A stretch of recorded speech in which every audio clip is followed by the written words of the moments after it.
اهلا بيكم وفيديو جديد من مركز الهندسي. النهارده هنتعلم مع بعض ازاي نجرب موتور 5 طرف خارج الغسالة. اهم حاجة ان احنا نعرف الاطراف بتاعة الموتور. 4 اطراف اللي بيبقوا لوحدهم دول بيبقى طرفين للغسيل وطرفين للعصر. الطرف الاخير ده بيبقى الكومن اللي هو بيركب فيه فردة كهرباء. بالنسبة للطرفين بتوع الغسيل فهو هنركب عليهم المكثف، وبالنسبة للطرفين بتوع العصر فبرضه هنركب عليهم المكثف. انما طرفين الغسيل فهو ينفع ان احنا نبدل بين طرف الكهرباء على اطراف المكثف، انما في العصر ما ينفعش ان احنا نبدل الاطراف بتاعة العصر. في طرف بيبقى تشغيل وطرف بيبقى تقويم، فما ينفعش نبدل طرف التقويم مكان التشغيل، بيبقى دايما لونه ازرق. بيدي معانا هيظهر معانا بعد كده في الامبير ازاي ان احنا نعرف الطرف بتاع العصر اللي احنا المفروض ندي عليه كهرباء والطرف اللي هو ياخد مكثف بس.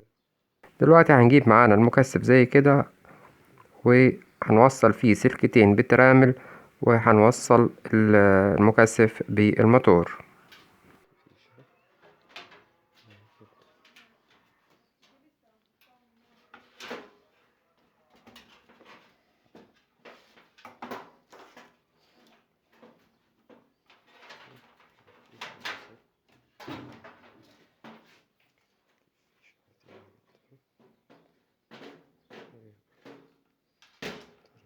في التجربة دي بنحتاج لفيشة وسلكتين بالطريقة دي كده. بنركب الفيشة في الكهرباء وبيبقى معانا السلكتين، واحدة واصلة للموتور واحدة هنوصلها على المكثف عشان نختبر السرعة البطيئة اللي هي الغسيل على الاتجاه الشمال وعلى اتجاه اليمين، ونشوف الأمبير بتاعها. وبعد كده هنختبر السرعة السريعة اللي هي بتاعة العصر على اليمين وعلى الشمال عشان نعرف فين ملف التقويم وفين ملف التشغيل اللي أنا المفروض هشتغل عليه.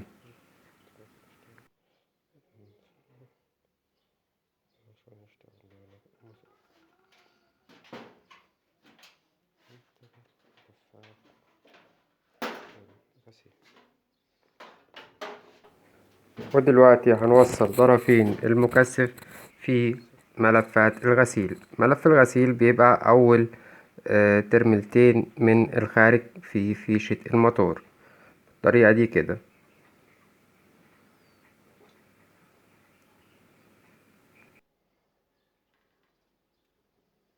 طبعا أهم حاجة إن احنا نثبت الترامل في المكان بتاعها كويس جدا، علشان احنا وبنجرب ما يحصلش ان الترميلة تطلع مكانها تعمل لنا شورت أو تعمل لنا مشكلة كهرباء.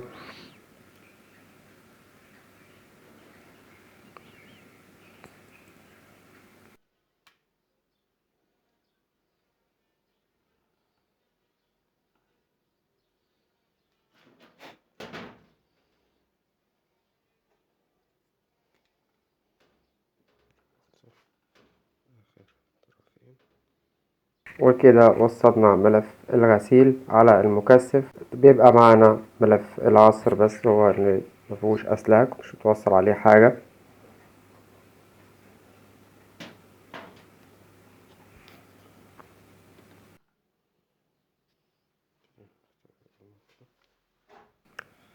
دلوقتي هنركب الفيشة بتاعتنا في مصدر تيار 220 فولت.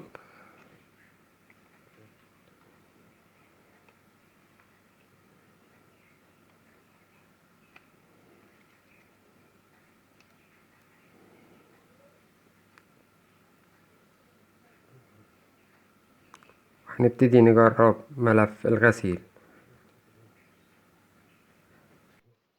زي ما قلنا في الأول، طرف الكهرباء بيبقى متوصل في الموتور في الكومن بتاع الموتور، والطرف التاني بوصله بالطريقة دي على أطراف المكثف.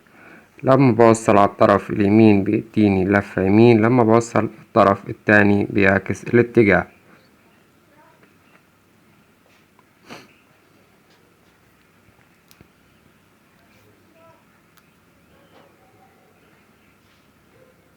هنعمل شريط لحام بالطريقة دي كده علشان نعرف اللفة اليمين واللفة الشمال على أطراف المكثف. كده بيلف يمين،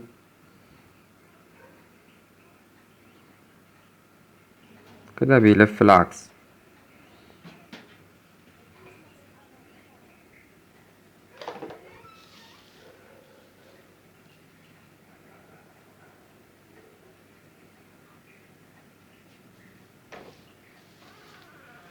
علشان نتأكد ان الموتور ده كويس ويستحمل ان احنا نركبه على غسالة وما يعملش اي مشكلة اثناء الغسيل، فاحنا بنقيس الامبير بتاع الملفات. فبنشغل على السرعة البطيئة وبنظبط بنسة الامبير بتاعتي على 20 امبير.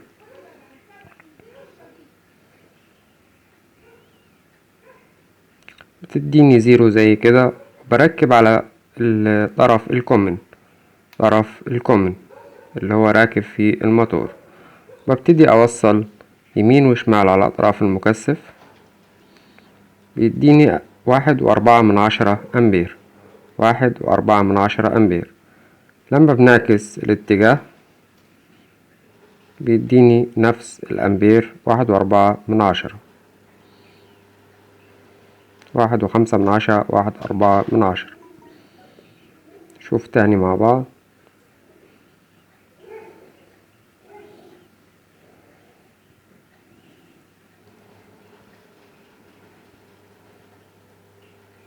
1.4 من 10.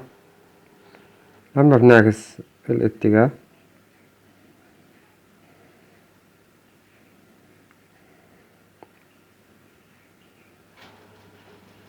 1.4 من 10. وبكده ملف التقويم وملف الغسيل سليم، مفهوش اي حاجة. دلوقتي هنجرب ملفات العصر او السرعة السريعة.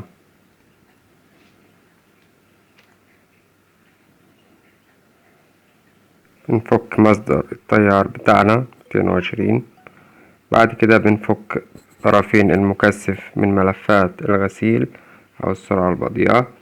اهم حاجة واحنا بنفك نخلي بالنا ان المكثف بيبقى شاحن كهرباء. بنفرغ الكهرباء اللي فيه بمفك.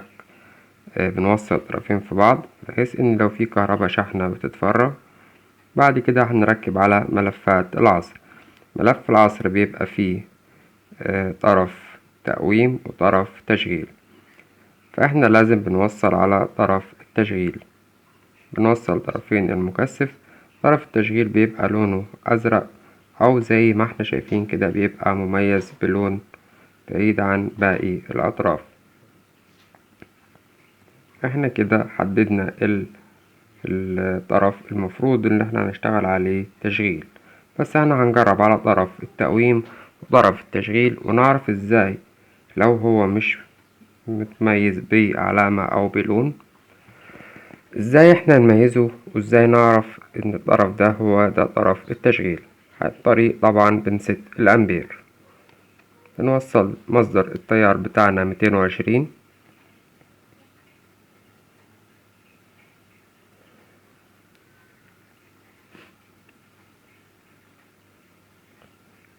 هنوصل يمين وشمال. الأول دلوقتي هنوصل على الملف اللي احنا بتاع التشغيل اللي هو المفروض اللي احنا هنشتغل عليه، وهنوصل عليه الدايرة. طيب هنعرف من فين ان ده الملف السليم اللي احنا المفروض نشتغل عليه ومش هنوصل على ملف التقويم؟ هنبص على الأمبير دلوقتي.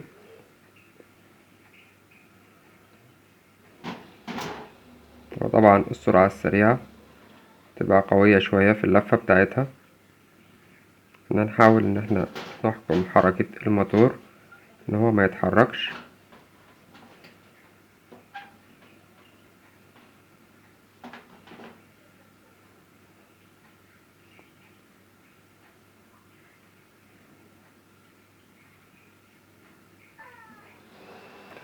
كده الأمبير معايا 4 أمبير. 4 أمبير ده ملف التشغيل. ملف التشغيل هيديني 3 وكسور أو 4 أمبير.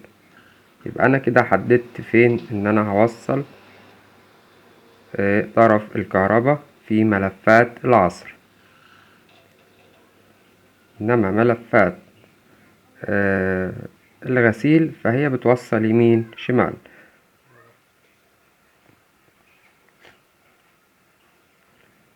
نيجي نجرب دلوقتي ان احنا نوصل على ملف التقويم بتاع العصر.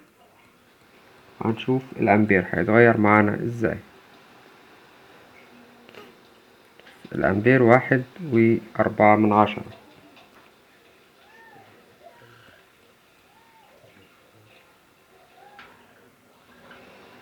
الناحية التانية الأمبير 4.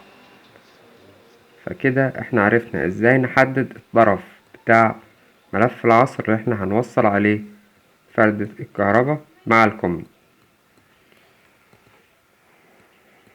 وبكده نكون عرفنا ازاي ان احنا نختبر موتور 5 طرف غسالة إديال زانوسي او غسالة GMC. على فكرة ده موتور غسالة GMC القديمة اللي هي بتايمر.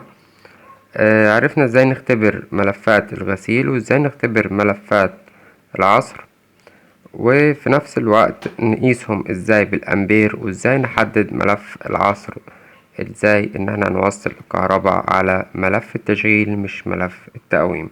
اتمنى يكون الفيديو عجبكم. اللي ما اشتركش في القناة ينزل يشترك حالا عشان يوصلك كل فيديوهاتنا الجديدة، والى اللقاء في فيديو جديد.